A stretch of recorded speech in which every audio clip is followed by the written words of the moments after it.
Kia ora, and welcome to the final Te Pūtaiaki Manatonga webinar of 2022.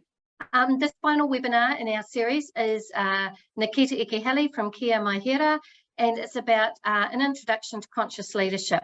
Most of you, if you've been watching the webinars or the webinar recordings, most of you will be familiar with Naketa. So we'll launch straight into opening and then we'll hand over to Naketa. Whakatakati hau ki te uru, whakatakati hau ki te tanga, kia mākina kina ki uta, kia mātara tara ki tai, he hi aki ana, te atakura, he tio, he huka, he huhu, ti hei Māori ora. And we've got Naketa here with us ready to start. Thank you all for joining us, and I know we're in for our wonderful final webinar. Kia ora. No more mai. Thank you, everybody. Thank you for welcoming me into your space for our final webinar of conscious leadership. So this is just an introduction to conscious leadership, which has, there are over 1,000 million definitions of leadership. And I guess one of the things that I've come to realize in my research is that it's not so much about the title of the leadership. It's more about how you identify and how you show up as a leader. And so today I'm just going to be sharing with you an insight, an introduction to conscious leadership, and encourage you to think about where you stand in terms of your understanding of conscious leadership and how that impacts your behavior, your interactions, and your relationships. So let's get started. I guess I do want to share that when we look at conscious leadership, it really is what the history of leadership. We've come from a great man theory where one person is considered the leader, and then we moved into what we call behavioral leadership or situational theory leadership, where you were either born with greatness or have developed the skills of leadership, and then we moved into other areas of collaborative leadership, and now there's just a plethora of types of leaderships. But I am introducing conscious leadership because I think what I'm seeing, the key aspects of leadership in the latest research and in the business executive space is about alignment. And so alignment in terms of what your purpose is, alignment in terms of your values, your core beliefs. And so the fundamental aspects of a conscious leadership is building a culture of we, moving away from the individual to a more collaborative approach. So in this webinar, we'll look specifically at need to knows. There's way more that you can know outside of this 45-minute workshop. I'm just giving you a taster and an opportunity to reflect on what you're noticing and how that shows up for you as in your current roles and in your current lives. So let's have a look at our definition. There's a number of definitions, but the definition that I'm presenting to you today is that conscious leadership refers to guiding others with full awareness of self. And in a lot of the work that I do, I coach leaders from all around the world, literally, and I support leaders in alignment with who they are, greater understanding of self, and have had several leaders share back to me that the coaching and the work that we're doing is like coming home. It's like finding yourself again. And so full awareness of the self and cultivating growth in organizations by supporting the people in them. Instead of an egocentric me attitude, a conscious leader embodies all aspects of an inclusive we approach. And when we look at Aotearoa Histories New Zealand, local curriculum, Te Tiriti o Waitangi, this is certainly the type of leadership that is going to hold us in good stead for the work that is happening in the cultural heritage space. And so for a quick diagram to share with you the movement. So the movement of intelligence. Traditionally, we may have assessed intelligence by intellectual capabilities. And so the famous, Einstein got so much in his IQ test. So the IQ test was was a measure of great leadership, of great knowledge, of great understanding. And within the last decade or so, we've moved to EQ, which is emotional intelligence. And a lot of the work by Daniel Goleman, who runs Emotional Intelligence Institute, is around being emotionally aware, being self-aware, being in tune with others. And then taking on that, we move into a WeQ, which is really the collectiveness of organizations. And, you know, traditionally, I mean, there's a whakatauki in Te Ao Māori that talks about he waka eke noa, you know, everybody on the boat. And while that is an Indigenous way of thinking, when we look at the executive leadership space, we're really just only coming to terms that together we're stronger, together we can make much more impact and influence. And so I'm inviting you in this session to take a beat out of your busy lives. You've all got a lot of stuff going on, and to just turn the mirror on yourself for a bit and to look at who am I in terms of who am I. And my definition of leadership isn't about formal titles or project management or being the leader in terms of your team. It really is about understanding who you are as a person and the influence you have. And so in your current space, what influence do you have on others? That's leadership. And so when we look at conscious leadership, it is about self-awareness and living your life in alignment with your values. This allows you to show up authentically and intentionally as a human, as a person, as a leader. It's important to do a lot of the work I do. I would say 90% of my work is supporting people in their own inner work. They're gaining greater self-awareness to be able to lead the lives they want, but also lead others consciously. And so I have a metaphor. You will have seen this. It is not new by any means, but it is probably the best metaphor I've seen to date that highlights the importance of our core values and the impact this has on our actions. And so the metaphor I'm sharing with you is from Edward T. Hall.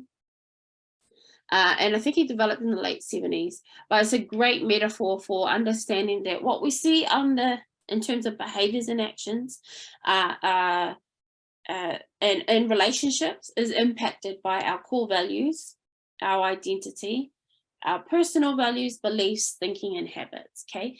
And so you may or may not have had the opportunity to look at when somebody invites you to share, what are my core values? You know, I have been posed this question numerous times. And initially I was like, well, I don't know. So I'm going to, and I've done this particular workshop with all around the world with different teams, and I obviously have to use different currency when I'm presenting this to them, but I'm going to invite you to think about what your core values are. And I'm going to encourage you to identify, surface them in an unconventional way. And the strategy I'm presenting to you is called Spend a Dollar. So you get $1 to spend on your core values, nothing more, nothing less. And you're going to prioritize your values by adding currency to them. And so try not to overthink it. You might already know your core values. You might already have a good handle of your core values. So I encourage you not to overthink it, not to overanalyze it, just settle into the values that jump out at you as you reflect on that. And then I'm going to invite you to spend $1.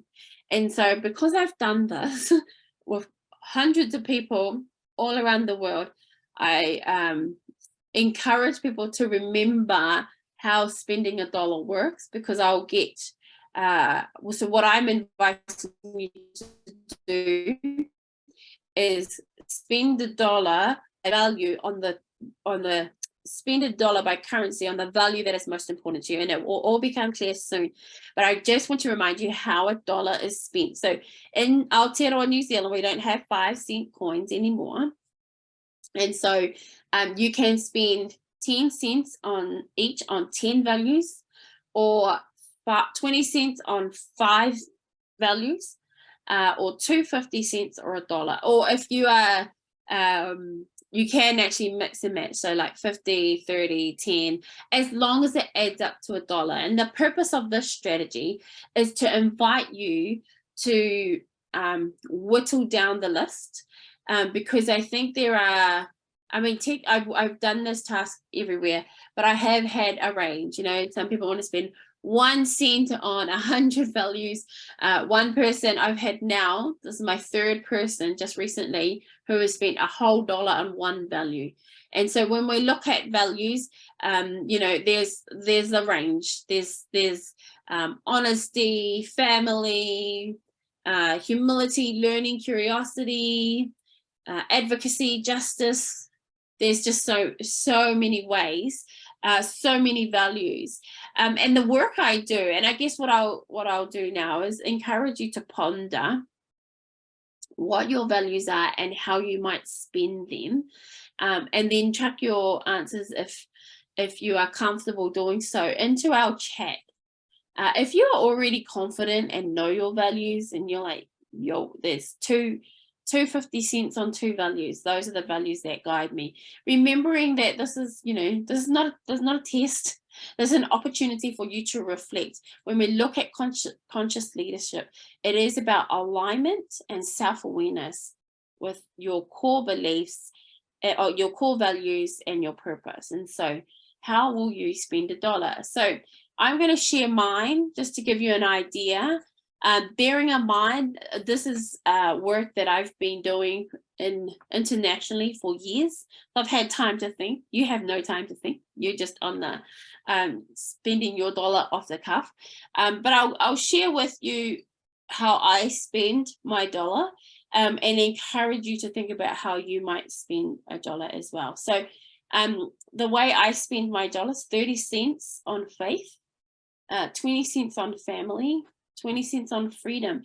And so when we look at the definition of beliefs or values, well, beliefs by definition is a thought that you tell yourself all the time until you believe it. And so it goes habits, beliefs, values, or values, beliefs, habits. So freedom is a value that has played out as I've gotten older, and realized that I get to choose what I want to choose, how I spend my time, how I spend and who I spend it with. Okay, so faith is because I go to church. I believe in God, so faith is important to me. Family is just, it's my second. It's up there, so that's why I've weighted at 20 cents. And then freedom, because I now want to live intentionally in alignment with my values by choosing how I spend my time and who I spend my time with, but also freedom to change my mind, right? So freedom to just decide this isn't working for me, I'm going to pivot. Curiosity is important to me, so I've got 10 cents there. Humor and humility. Bearing in mind, I've had time to really process the values that are important to me, but more importantly, I've had time to track back why those values are important to me, what's happened in my life, or what cultural what cultural capital do I bring that has influenced this? What experiences have I had that influence this? And so I always encourage people, when you have spent $1, think about how, what the whakapapa, what the history of those values are, and then how do they show up? How do they show up today? And so I will share examples of that with you. I'll talk to a couple. So freedom I've already shared, but I guess one that I haven't talked about a lot is humor.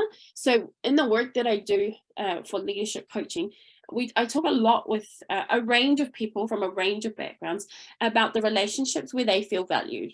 So when you are in relationships, whether they be colleagues or friends or spouses or partners or family, which are the relationships that make you feel valued, that make you feel good?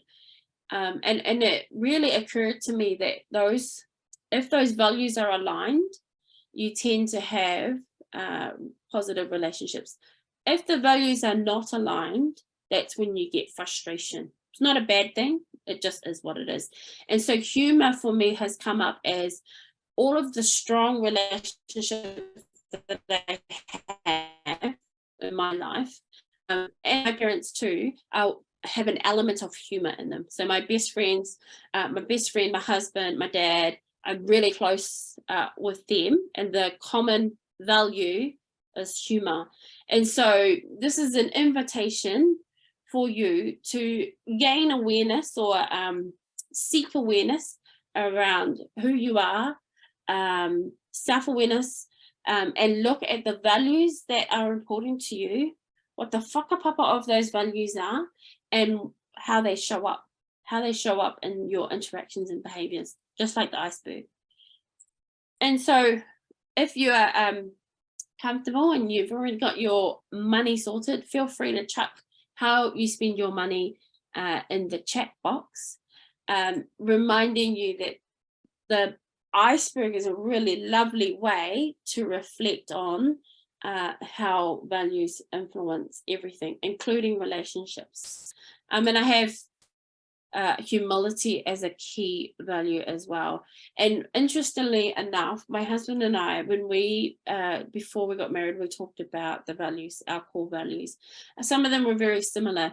What surprised us though was humility, and after conversations we realized why humility is so important to us. Key people in our lives exude humility, and it's probably cultural too. And so both of us agree that humility is a core value for our family. And the kumara is there because of the whakatau. Ki kaore te kumara e kōrero mo tōna ake reka. It really is about the kumara, sweet potato, doesn't say how sweet it is. And that just is a value that we heavily rely on and feel good about. So thank you. Thank you, Mal, for sharing how you've spent your money. I love it. And I encourage you to do the same process with family members. It's a really great way to start conversations and get some alignment between with yourself, but with others as well.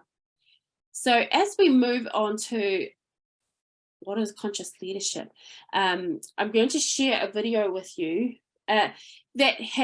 it's probably the most watched video about conscious leadership out there. It's got 1.4 million views.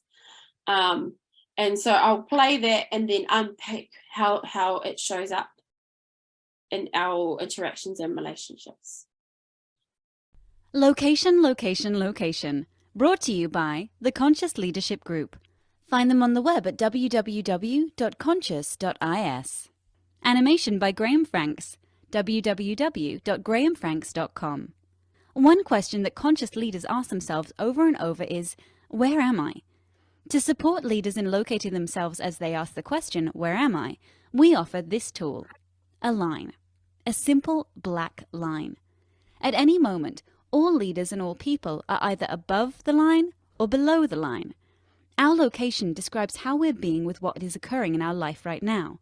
If we're above the line, we are open, curious, and committed to learning. If we are below the line, we are closed, defensive, and committed to being right. Stop right now and simply ask yourself, where am I?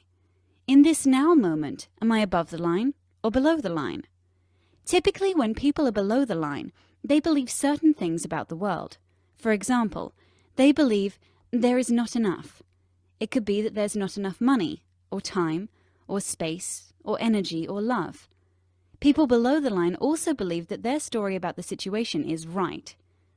People below the line also believe that there is a threat out there. Something or someone is threatening their desire for approval, control, or security. And people below the line see the situation as serious. The deeper below the line they are, the more serious things look. People below the line tend to behave certain ways as well. They tend to cling to an opinion, find fault and blame, gossip, explain, rationalize and justify, get overwhelmed, and avoid conflict or pursue conflict for the sake of winning. When people are above the line, they believe that learning and growing are more important than being right. They believe that all people and circumstances are their allies, here for their growth. They believe that from a distance, almost everything is funny. People above the line live in curiosity, listen deeply, speak unarguably, question all their beliefs, and live a life of play. Now, knowing what you know about being above or below the line, where are you? One thing to know as you consider this question: we are hardwired to go below the line. Literally, our brain is programmed to perceive threat, and when it does, a chemical cocktail courses through our veins, and we go below the line. This reaction was designed to help us survive in the presence of a real threat to our physical survival. An issue for modern-day leaders is that often our brains can't tell the difference between a threat to our physical survival and a threat to our ego or identity. We react and get defensive when we experience a threat to our ego. So in many ways, being below the line is natural and normal. But when we are below the line, we're not in a state, literally brain state, of high creativity, collaboration, innovation, and relational connection. We're simply trying to survive. Leaders today can't thrive if they're in survival mode. So the first activity of conscious leadership is location, location, location. In this now moment, where am I? Telling ourselves and others the truth about our current location begins the great conversation. So in the work that I do, for me, I see it so clearly from an Indigenous perspective or Te Māori perspective, in terms of leadership, that ko wai'o, who their self-awareness and looking at yourself, figuring out what works for you, what doesn't work for you, what triggers you, where values not aligned, where the relationship's not working, and what can you learn from that, where are the relationships working and productive, and what can you learn from that? So ko wai'o, and then when we look at the conscious leadership, it is where am I? But I move from ko wai'o to ko waikoe, who are the people that you're interacting with, and then ko wai tātou, who are we collectively, with the where am I, above the line, below the line. And so thank you to those that are sharing their values. This is not a test, and you do get to change them after more pondering. I have had a teacher say to me, I need to change how I spend my money. And there was no context with the other people in the room. So it was out there, comment, but it really is quite funny when you know, like Tara knows, when you know what the spending money is about. So do ponder it, and I just encourage people, you don't have to dig deep, you just need to ponder it, bring awareness to it, be curious about it. So now I just want to walk through some of the characteristics of a conscious leader, and you will recognize some of these behaviors, whether you've done this personally or you've observed them. And really it's just about raising awareness, because there are many characteristics of a conscious leader, and the list I'm about to share with you is by no means exhaustive, but will highlight above the line, below the line thinking. And I have seen in schools around the world and in New Zealand teach our primary school children about above the line, below, and it was at almost shorthand across the school. We're like, is that above the line thinking? Is that below the line thinking? And it's really helping articulate, bring self-awareness about where we are. That's emotional intelligence. When you have this awareness of what's affecting you and where you're located, and then moving into, by articulating it out, by having this common language, you're moving into WeQ. So I encourage you to ponder the impact this has on your interactions and your current role.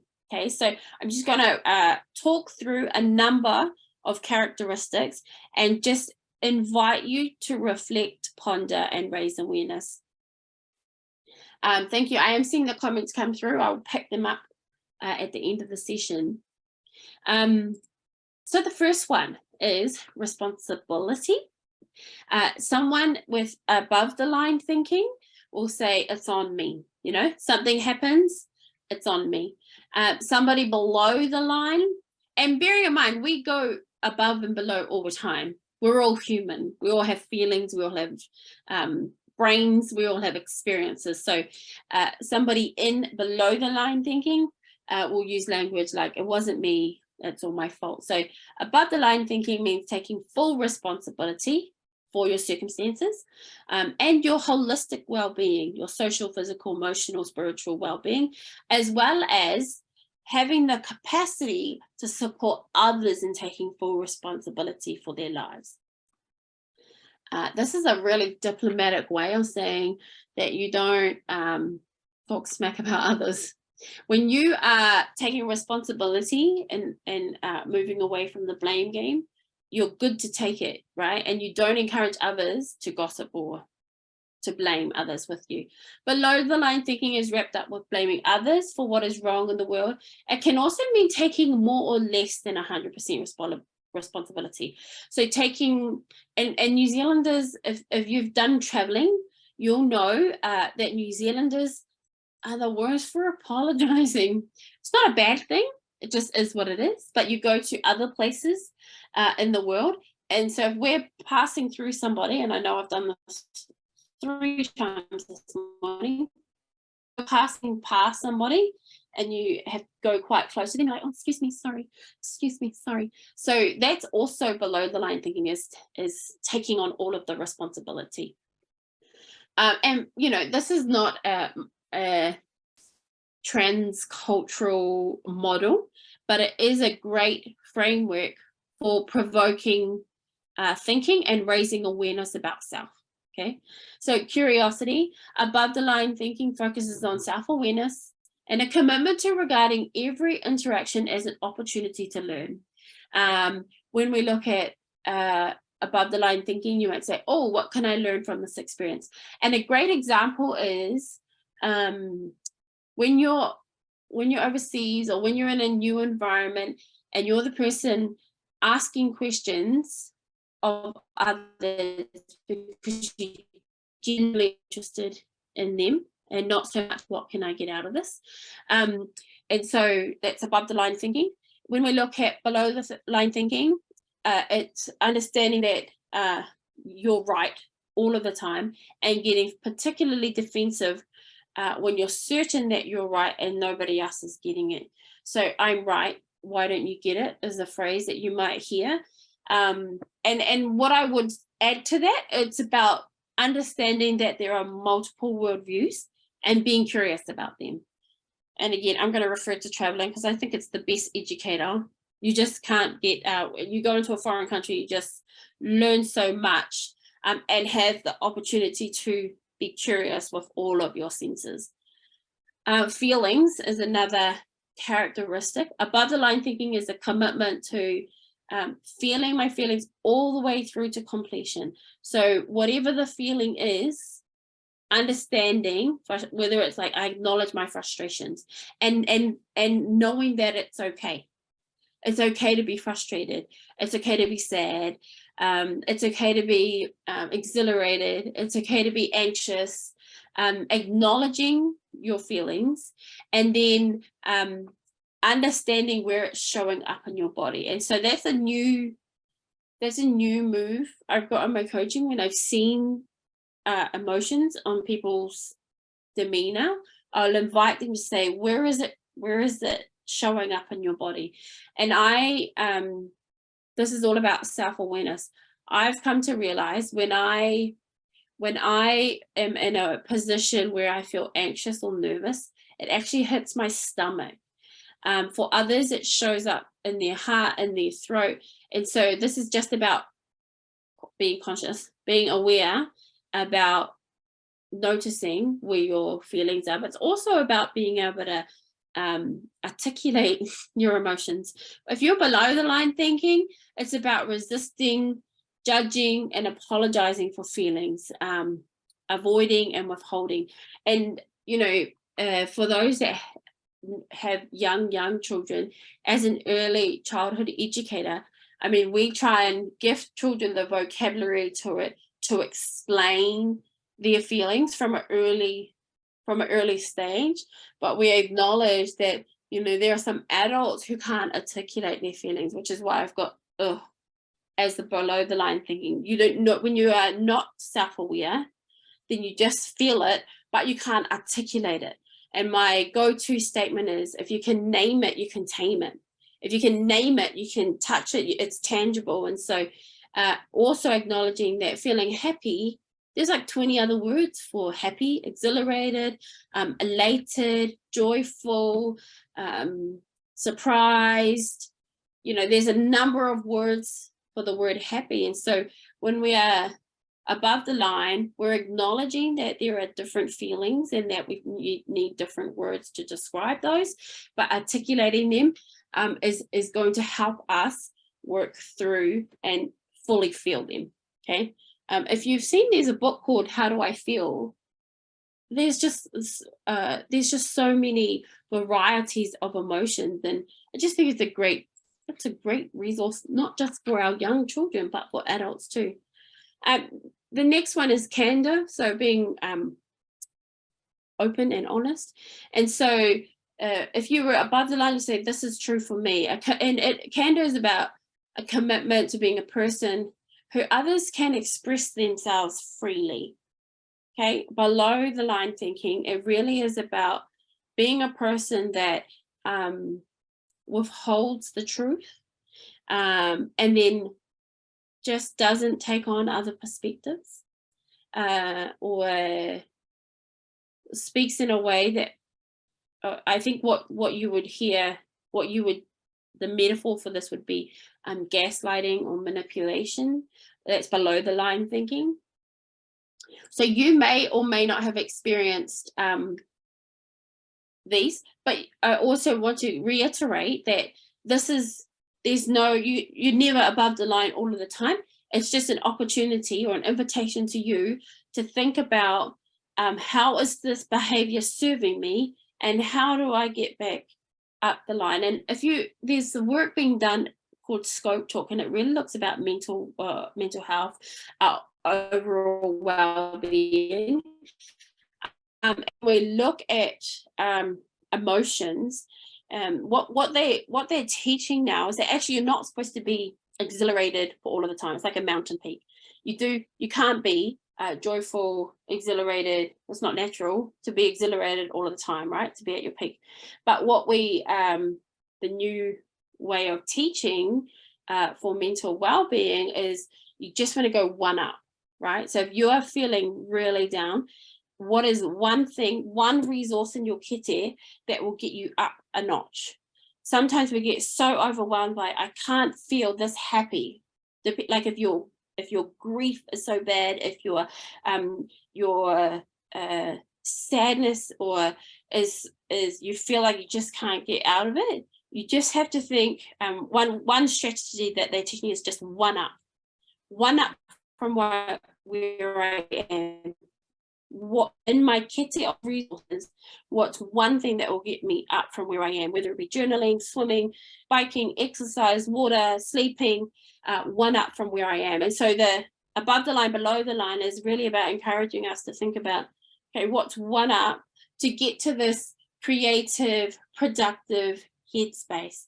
And so when we look at gossip above the line, is encouraging people to talk to the person directly rather than being consumed, encouraging them to talk to the person directly who they have an issue or concern with.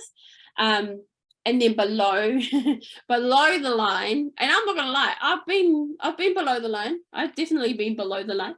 And where we say, yeah, I heard you, and then where you buy into the gossip, right? Buying into the gossip, adding to the gossip, is below the line thinking.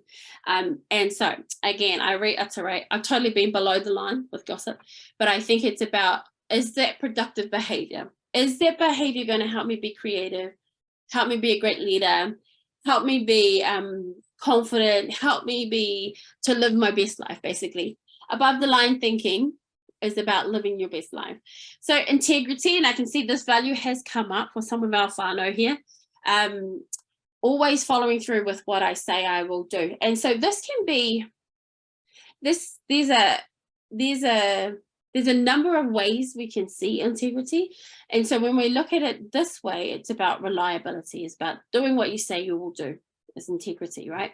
So it's about acknowledging authentic feelings, expressing unarguable truth, and keeping agreements. And then below the line is about withholding information or withholding your truth, denying your feelings, not living authentically, not keeping agreements, and not taking 100% responsibility. So you can see there's some common elements across some of these characteristics. I think the metaphor though, and I've been working with conscious leadership for probably 5 years now, and I've seen it being used or reframed in schools and organizations. The metaphor above the line, below the line, is kind of the crux of this work, right? It's about how do we stay up here where we can be creative, we can be solution finders instead of problem finders. And then when we look at integrity, I guess I want to just stop here for a second, if I may, to also invite you to reflect on, what does integrity mean to me? And I don't have time to run through all of the trust facets, but there are actually different ways of trusting people. So Hoy Shannon, I think I have referred to it before, but Hoy Shannon and Moran, they talk about 5 trust facets. One of them is reliability, doing what you say you're going to do. One of them is competence, understanding and having faith that you know how to do your job. One is benevolence, which we might call in Aotearoa manaakitanga, looking after and caring for others. Another one is honesty and openness. So they break down integrity and trust into 5 further facets. And I would encourage you to think about, what is it about relationships where the trust is high that works for you? And then in there, you'll find the key to what type of trust facet works for you. So mine, I have, so I've already done work on this, done lots of identity work in the past decade, but mine is reliability. So I will trust you if you do what you say you're going to do. Easy as that. And then the next characteristic, appreciation. It's really about gratitude. I'm grateful for living in appreciation, but fully opening to both receiving and giving appreciation. And I actually reflected on this morning. I have this weird thing. I live in Auckland, full disclosure. So there's traffic everywhere, all of the time. But if I let somebody in front of me, which I tend to do, I'm very nice. I tend to let a lot of people in front of me. And then I don't know how this came about, but I've taught my kids to use the hazard lights to say thank you. And so the person in front of me didn't say thank you with their hazard lights. And I was so offended. But that when I talk about receiving and giving appreciation, it's also acknowledging, how do you like to receive appreciation and how are you giving appreciation? And then underneath, below the line, is that whole concept of I deserve it, a little bit of entitlement, and then resenting when it's not acknowledged in the way I want. So I was totally below the line thinking this morning. I like it when people put on their little indicator, say thank you for letting me in when it's really busy. And so I was, I'm gonna fully disclose I was below the line this morning, because I did let the person in and held up traffic to let them in. But most people, I would say 60-70% of the people I do that for, put the little hazard lights on to say thank you. And then opposite of my story. So this is probably, there's moments in your life where you're like, that was a defining moment for me in understanding leadership, understanding myself. So when I look at opposite of my story, it's actually about understanding that there are multiple truths.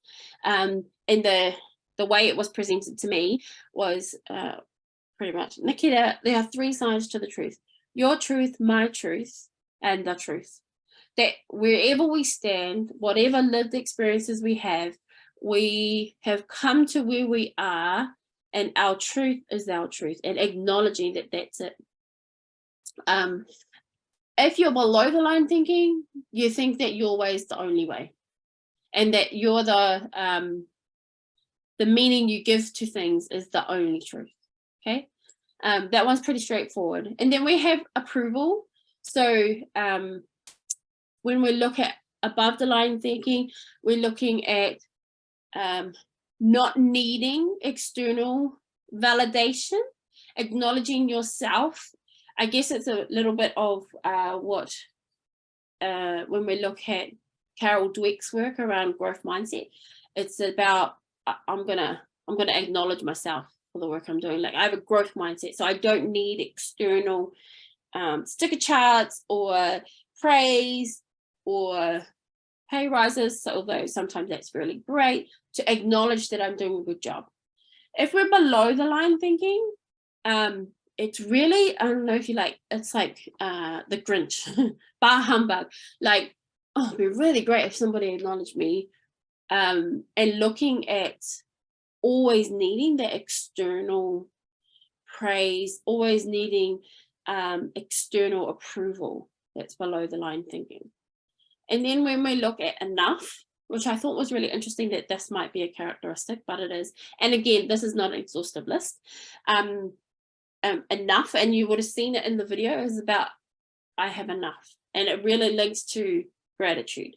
I have enough time, money, love, energy, space, resources, and that you are responsible for making it so. Okay. And then below the line thinking is always thinking I need more, and having a scarcity mindset.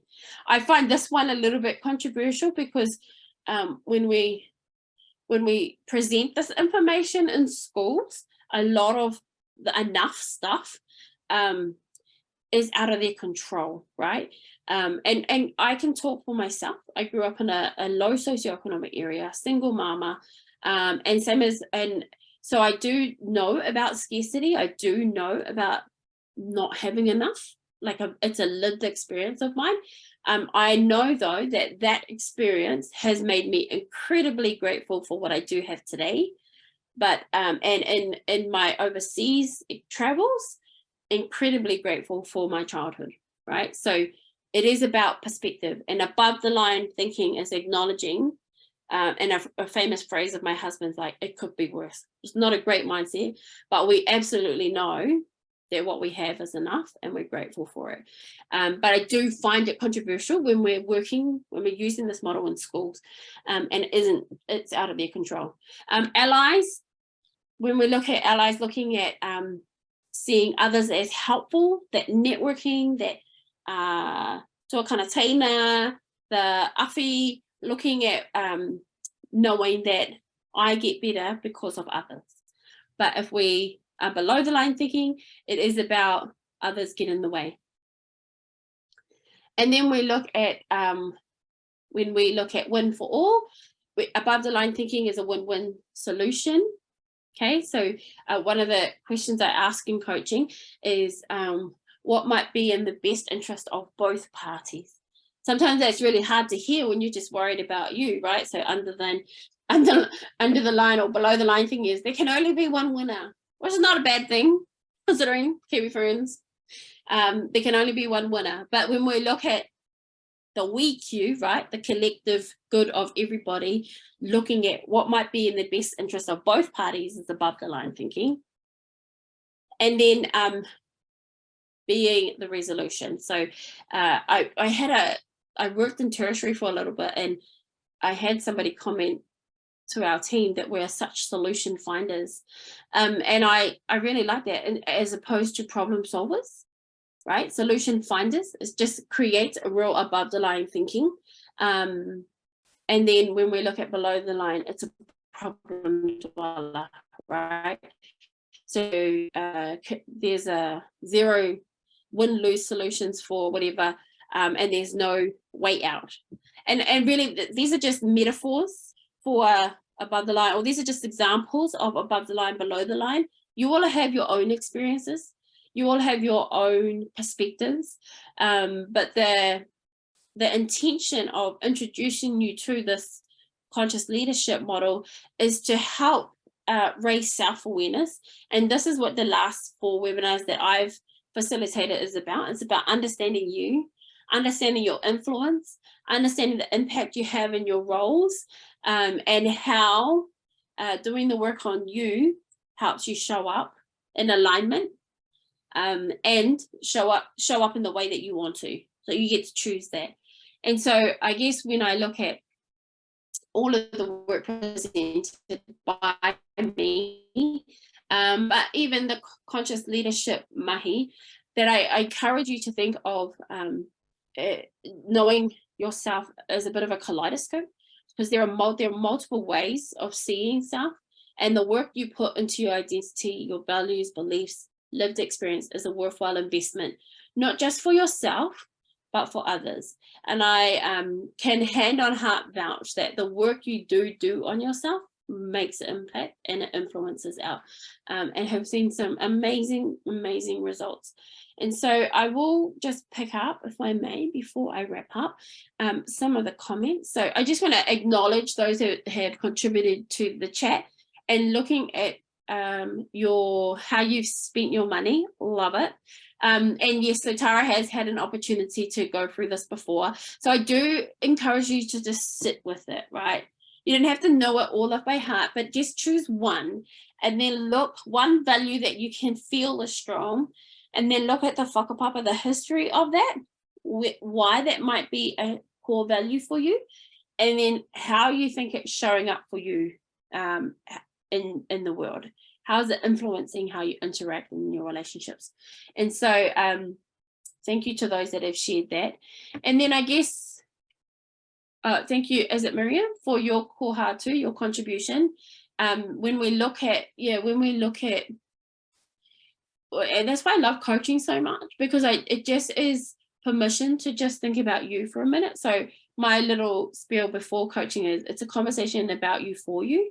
And I call it professional me time, because you're just so busy serving. You're so busy showing up for everybody else that taking a moment to just turn the mirror back for a minute, even if it feels uncomfortable, is a good investment in yourself. So not turning it back completely, because that might be below the line thinking, but taking a moment to figure out why this is important to you and how it impacts in the world and how we can get that alignment. And I get that it is challenging to choose. It absolutely is challenging. And I think I just, when you do the work on the whakapapa behind the values and then look at how it shows up, like humor's always been important to me, but I've never known why. I like, it is a thing. Like, before I even got married, I knew humor was important to me. I'm not very funny myself, but I like humor. And now, after doing the work, I realize all of the solid relationships I have a lightness to it, and there's fun, just good old fun. And it didn't strike me until I got some feedback. I'm part of the International Coaching Federation, and you have to coach others around the world as part of that. Somebody said, oh, Naketa's laughter or Naketa's humor.